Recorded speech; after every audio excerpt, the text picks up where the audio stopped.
Hi hello friends, welcome to my channel. ಎಲ್ಲರೂ ಹೆಂಗಿದ್ದೀರಾ? ಚೆನ್ನಾಗಿದ್ದೀರಾ? ನಾನಂತೂ ಚೆನ್ನಾಗಿದ್ದೀನಿ. ನಿಮ್ಮ ಸಪೋರ್ಟ್ ಇದ್ದರೆ ಇನ್ನಷ್ಟು ಚೆನ್ನಾಗಿರ್ತೀನಿ. ಫ್ರೆಂಡ್ಸ್, ಇವತ್ತು ಮಧ್ಯಾಹ್ನ 1 ಗಂಟೆ ಮೇಲೆ ನಾನು ವ್ಲಾಗ್ನ ಸ್ಟಾರ್ಟ್ ಮಾಡ್ಕೊಂಡಿದ್ದೀನಿ. ಫ್ರೆಂಡ್ಸ್, ಇವತ್ತು ಮನೆಗೆ ಯಾರೋ ಒಬ್ಬರು ಬರ್ತಿದ್ದಾರೆ, ನಮ್ಮ ಸಂಬಂಧಿಕರು. ಸೊ ಮನೆ ಒಂದು ಸ್ವಲ್ಪ ಕ್ಲೀನಾಗಿ ಇಟ್ಕೊಬೇಕು. ಆ ಸೋಫಾ ನೋಡಿ, ಸೋಫಾ ಮೇಲೆ ಮೊದಲು ಸೋಫಾದ ಕವರ್ ಹಾಕಬೇಕು. ಇವಾಗ ಹಾಕೋಣ ಅಂದರೆ ನನ್ನ ಮಗಳು ಕಿತ್ತು ಬಿಸಾಕ್ತಾಳೆ ಅಂತ ಅಂದ್ಬಿಟ್ಟು ಇನ್ನೂ ಹಾಕ್ದಿರ ಇದ್ದೀನಿ. ಸೊ ಸ್ವಲ್ಪ ಕ್ಲೀನಿಂಗ್ ಎಲ್ಲ ಮಾಡ್ಕೊಂಡ್ಬಿಡ್ತೀನಿ. ಮನೆಯೆಲ್ಲ ಬಂದು ನೋಡ್ತಾರಲ್ಲ, ಏನಾದರೂ ಅನ್ಕೊಂಬಿಡ್ತಾರೆ ಅಂತ ಅಂದ್ಬಿಟ್ಟು ಬೇಜಾರು ಫ್ರೆಂಡ್ಸ್. ಅದಕ್ಕೆ ಫಸ್ಟ್ ಎಲ್ಲ ಕಡೆ ಕ್ಲೀನ್ ಮಾಡ್ಕೊಂಬಿಡ್ತೀನಿ. ಆಮೇಲೆ ಫ್ರೆಂಡ್ಸ್, ಬೆಳಗ್ಗೆ ಟಿಫನ್ನು ಪುಳಿಯೋಗರೆ ಮಾಡಿದ್ದೆ. ಸೊ ಮಧ್ಯಾಹ್ನ ಏನು ಮಾಡೋದು ಅಂತ ಯೋಚನೆ ಆಗ್ಬಿಟ್ಟಿದೆ ಫ್ರೆಂಡ್ಸ್. ಏನು ಮಾಡೋದು, ಎಷ್ಟೇ ಯೋಚನೆ ಮಾಡಿದ್ರು ಏನು ಮಾಡೋದು ಅಂತ ಗೊತ್ತಾಗ್ತಾ ಇಲ್ಲ. ಅದಕ್ಕೆ ಫ್ರಿಜ್ಜಲ್ಲಿ ಫಸ್ಟು ತರಕಾರಿ ನೋಡ್ತೀನಿ, ಯಾವ ತರಕಾರಿ ಜಾಸ್ತಿ ಇದೆಯೋ ಆ ತರಕಾರಿ ಹಾಕಿ ಸಾಂಬಾರು ಮಾಡಿಬಿಡ್ತೀನಿ ಅಷ್ಟೇ ಫ್ರೆಂಡ್ಸ್. ಯಾವಾಗಲೂ ಹಂಗೆ ಮಾಡೋದು. ಇವಾಗ ಫಸ್ಟ್ ಎಲ್ಲ ಕಡೆ ಕ್ಲೀನ್ ಮಾಡ್ಕೊಂಬಿಡ್ತೀನಿ. ಇನ್ನು ಯಾರಾದರೂ ನನ್ನ ಚಾನಲ್ನ ಸಬ್ಸ್ಕ್ರೈಬ್ ಆಗಿದ್ರೆ ನೋಡ್ತಾ ಇದ್ದರೆ ಏನು ಮಾಡಬೇಕು ಗೊತ್ತಲ್ಲ, ದಯವಿಟ್ಟು ಸಬ್ಸ್ಕ್ರೈಬ್ ಆಗಿ ಬೆಲ್ ಐಕನ್ನ ಕ್ಲಿಕ್ ಮಾಡಿದ್ರಿಂದ ನಾನು ಹಾಕೋ ವಿಡಿಯೋ ನೋಟಿಫಿಕೇಷನ್ ಬರುತ್ತೆ. ಸೊ ಸ್ಕಿಪ್ ಮಾಡಿದಿರೋ ವಿಡಿಯೋ ಪೂರ್ತಿ ನೋಡಿ ಅಂತ ಕೇಳ್ಕೊತೀನಿ. ವಿಡಿಯೋ ಇಷ್ಟ ಲೈಕ್ ಮಾಡಿ, ಕಮೆಂಟ್ ಮಾಡಿ, ಶೇರ್ ಮಾಡಿ. ಬನ್ನಿ ಇವಾಗ ಲಾಕ್ನ ಕಂಟಿನ್ಯೂ ಮಾಡ್ತೀನಿ. ಫ್ರೆಂಡ್ಸ್, ಸಂಡೇ ಅಂದರೆ ಯಾರಾದರೂ ಗೆಸ್ಟ್ ಬಂದೇ ಬರ್ತಾರೆ ಮನೆಗೆ. ಸೊ ಅವತ್ತೇ ಅಲ್ವಾ ಹಾಲಿಡೇಸ್ ಇರುತ್ತೆ, ಅದಕ್ಕೆ ಬಂದಿದ್ದಾರೆ ಇವತ್ತು. ಸೊ ನಾನು ಬೆಡ್ಡೆಲ್ಲ ಕ್ಲೀನ್ ಮಾಡಿಕೊಂಡು ರೂಮೆಲ್ಲ ಒಂದು ಸ್ವಲ್ಪ ಕ್ಲೀನ್ ಮಾಡ್ಕೊಳ್ಳೋಣ. ಹಾಗೆ ಬಟ್ಟೆ ಎಲ್ಲ ಇತ್ತು, ಅದನ್ನೆಲ್ಲ ಮರ್ಚಿ ನಾನು ವಾರ್ಡ್ರೋಬಲ್ಲಿ ಎಲ್ಲ ಕ್ಲೀನಾಗಿ ಜೋಡಿಸ್ಬಿಟ್ಟೆ. ಇವತ್ತು ನಾನು ಮನಿ ಸೇವಿಂಗ್ಸನ್ನು ಇದರಲ್ಲಿ ಮಾಡ್ತಾಯಿದ್ದೀನಿ. ಸೊ ಇದರಲ್ಲಿ ಎಷ್ಟು ಮನಿ ಸೇವಿಂಗ್ಸ್ ಮಾಡಿದ್ದೀನಿ ಅಂತ ನಿಮಗೆ ತಿಳಿಸ್ಕೊಡ್ತೀನಿ. ಸೊ ಇವಾಗ ನಿಮ್ಮ ಕಣ್ಮುಂದೆ ನಾನು ಇದರಲ್ಲಿ ಮನಿ ಸೇವಿಂಗ್ಸ್ ಮಾಡ್ತೀನಿ. ಸೊ 500 ರುಪೀಸ್ ಇವಾಗ ನಾನು ಇದರಲ್ಲಿ ಸೇವಿಂಗ್ಸ್ ಮಾಡಬೇಕು ಅಂತ ಅಂದ್ಕೊಂಡಿದ್ದೀನಿ. ಸೊ ನಿಮ್ಮ ಮುಂದೆನೇ ಹಾಕ್ತೀನಿ. ಫ್ರೆಂಡ್ಸ್, ಈ ಮಿನಿ ಡ್ರಮ್ಮಲ್ಲಿ ನಾನು ಸೇವಿಂಗ್ಸ್ ಸ್ಟಾರ್ಟ್ ಮಾಡ್ತಾಯಿದ್ದೀನಿ. ಆದಷ್ಟು 500 ರೂಪಾಯಿ ನೋಟ್ದೇ ನಾನು ಸೇವ್ ಮಾಡ್ತೀನಿ. ಯಾಕಂದರೆ ಬೇಗ ತುಂಬಲ್ಲ 500 ನೋಟ್ ಹಾಕಿದ್ರೆ. ಹಾಗೆ ಜಾಸ್ತಿ ಅಮೌಂಟು ಕೂಡ ಸೇವ್ ಮಾಡ್ಬೋದು. ಪರ್ಸಿಂದ ನಾನು ಇದಕ್ಕೆ ಯಾಕೆ ಶಿಫ್ಟ್ ಆಗಿದ್ದೀನಿ ಗೊತ್ತಾ ಫ್ರೆಂಡ್ಸ್, ಪರ್ಸಲ್ಲಿ ಅಮೌಂಟು ಜಾಸ್ತಿ ಖಾಲಿ ಆಗ್ತದೆ.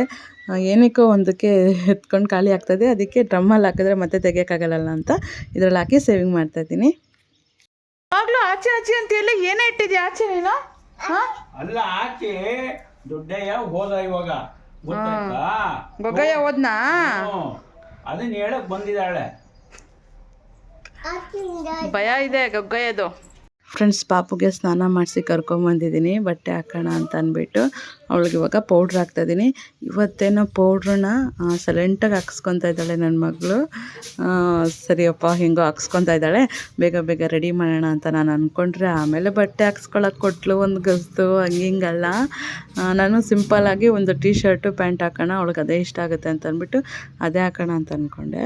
ಅಮ್ಮ ಇಟ್ಕೊಂಡು ಚೆನ್ನಾಗಿರೋದು ಹಾಕು, ಫ್ರಾಕ್ ಹಾಕು, ಚೆನ್ನಾಗಿರೋದು ಮನೆಗೆ ಬರ್ತಿದ್ದಾರಲ್ಲ ಗೆಸ್ಟು, ಚೆನ್ನಾಗಿರೋದು ಹಾಕು ಅಂತ ಸರಿ ಅಂತ ಅಂದ್ಬಿಟ್ಟು ಅವಳಿಗೆ ಫ್ರಾಕ್ ಹಾಕೋಣ ಅಂತ ಎತ್ಕೊಂಡ್ರೆ ಅವಳು ಬೇಡ ಅಂತ ಒಂದೇ ಸಮ ಆಟ ಮಾಡ್ತಿದ್ದಾಳೆ.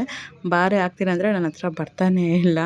ಹೊಡಿತೀನಿ ಅಂದರೂ ಕೇಳ್ತಾ ಇಲ್ಲ, ಏನು ಮಾಡ್ತೀನಿ ಅಂದರೂ ಕೇಳ್ತಾ ಇಲ್ಲ. ನನಗಂತೂ ಸಾಕಾಗೋಯ್ತು, ಇನ್ನು ಬರೋಲ್ಲ ಹೋಗು ಅಂತ ಅಂದ್ಬಿಟ್ಟು ನನಗೆ ಕೋಪನೇ ಬಂದ್ಬಿಡ್ತು. ಬಾರೆ ಇದು ಹಾಕಿದ್ರೆ ಚೆನ್ನಾಗಿರುತ್ತೆ, ಚೆನ್ನಾಗಿ ಕಾಣ್ತೀಯ, ತಲೆ ಬಾಚ್ತೀನಿ ಬಾ ಅಂದರೆ ಬರಲ್ಲ ಅಂತ ಒಂದೇ ಸಮ ಆಟ ಮಾಡ್ತಿದ್ದಾಳೆ ಫ್ರೆಂಡ್ಸ್. ನನ್ನ ಮಗಳ ಹತ್ರ ನಿಜ ಹೇಗೋಕ್ಕೆ ಆಗಲ್ಲ. ಅವಳು ಹೇಳ್ದಂಗೆ ಕೇಳಿದ್ರೆ ಅವಳಿಗೆ ಸರಿ, ಅವಳ ಹತ್ರ ಹೇಗೋಕ್ಕಾಗೋದು. ನಾವು ಬಲವಂತವಾಗಿ ಏನೂ ಮಾಡೋಕ್ಕಾಗಲ್ಲ. ನೋಡಿ, ಬಟ್ಟೆ ಹಾಕ್ತೀನಿ ಅಂದರೆ ಕೇಳ್ತಾನೇ ಇಲ್ಲ ಅವಳು.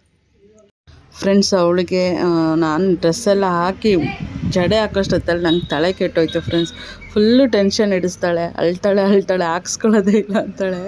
ನನ್ನ ಕೆಲಸ ನೋಡಿ, ಒಳ್ಳೆ ಕೆಲಸ ಕೊಡ್ತಾಳೆ. ಒಂದು ಜುಟ್ಟು ಹಾಕ್ಸ್ಕೊಳ್ಳೆ ಅಂದರೆ ಹಾಕ್ಸ್ಕೊತಾಯಿಲ್ಲ ಫ್ರೆಂಡ್ಸ್ ನನ್ನ ಮಗಳು. ಫ್ರೆಂಡ್ಸ್, ಇವಾಗ ಅವಳಿಗೆ ಜಡೆ ಹಾಕಿದ್ದೀನಿ, ಅದು ಕೂಡ ಕ್ಲೀನಾಗಿ ಬಾಚಿಸ್ಕೊಳ್ಲಿಲ್ಲ ಅವಳು. ಇವಾಗ ನಾನು ಅವಳಿಗೆ ಮುಖಕ್ಕೆ ಪೌಡ್ರ್ ಹಾಕಿ ಬೊಟ್ಟು ಕೂಡ ಇಟ್ಟು ರೆಡಿ ಮಾಡ್ತಾಯಿದ್ದೀನಿ. ಫ್ರೆಂಡ್ಸ್, ಇವಾಗ ಪಾಪುನೂ ಕರ್ಕೊಂಡು ನಾನು ಅವಳಿಗೂ ವಾಕಿಂಗ್ ಆಗುತ್ತೆ ಅಂತ ಅಂದ್ಬಿಟ್ಟು ಇವಾಗ ಅಂಗಡಿಗೆ ಹೋಗಿ ಬರ್ತಾಯಿದ್ದೀನಿ. ಫ್ರೆಂಡ್ಸ್, ಅಂಗಡಿಗೆ ಹೋಗಿ ಬಿಸ್ಕೆಟು ಮತ್ತು ಮಿಕ್ಸರ್ ಎಲ್ಲ ತೊಗೊಂಬಂದಿದ್ದೀವಿ. ಮನೆಗೆ ಗೆಸ್ಟ್ ಬರ್ತಾರಲ್ಲ, ಸೊ ಅವ್ರು ಕೊಡೋಕ್ಕೆ ಅಂತ ತೊಗೊಂಬಂದಿದ್ದೀವಿ. ಇವತ್ತು ಹೇಳ್ಬೇಕಂದ್ರೆ ನಮ್ಮಮ್ಮ ಫುಲ್ಲು ಖುಷಿಯಾಗಿ ಹೋಗ್ತಾರೆ. ಯಾಕಂತಂದರೆ ನಮ್ಮಮ್ಮವ್ರ ತಂಗಿನೇ ಬರ್ತಾ ಇರೋದು ಮನೆಗೆ. ಸೊ ನಮ್ಮ ಚಿಕ್ಕಮ್ಮ ಬರ್ತಾ ಇರೋದು. ಸೊ ಅದಕ್ಕೆ ಫುಲ್ ಖುಷಿಯಾಗಿ ಹೋಗಿರ್ತಾರೆ ನಮ್ಮಮ್ಮ.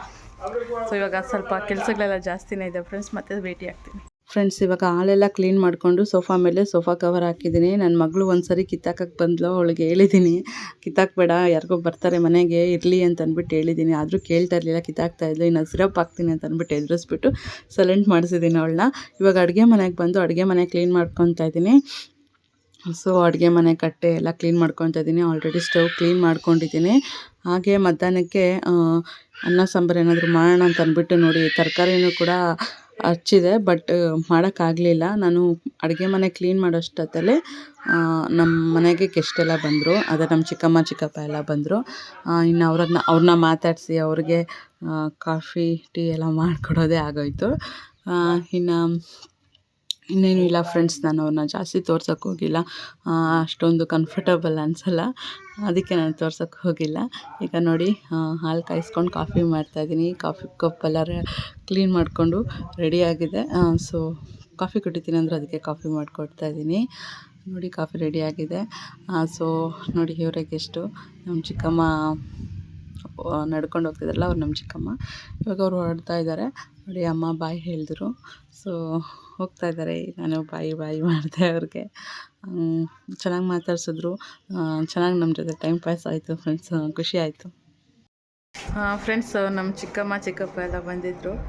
ಅವರು ಮಾತಾಡ್ಸ್ಕೊಂಡೆಲ್ಲ ಹೋದರು. ನನ್ನ ಮಗಳಂತೂ ಚೆನ್ನಾಗಿ ಮಾತಾಡಿಸ್ತಾ ಇದ್ಲು ಅವ್ರ ಹತ್ರ, ಅಜ್ಜಿ ತಾತ ಅಂದ್ಕೊಂಡು ಚೆನ್ನಾಗಿ ಆಟ ಆಡ್ಕೊಂಡಿದ್ಲು.